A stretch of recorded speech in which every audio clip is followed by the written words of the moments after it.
அக்ஷய திருதியை கொண்டாடுவோம் அம்பிகையின் திருவருளை பெற்றிடுவோம் அக்ஷய திருதியை கொண்டாடுவோம்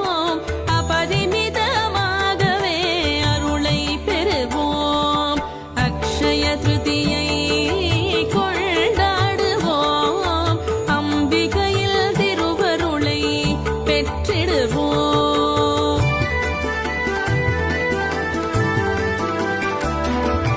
கங்கை நதி பூமியை தொட்ட திருநாள் பகவான் பரசுராமர் அவதரித்த நாள் கங்கை நதி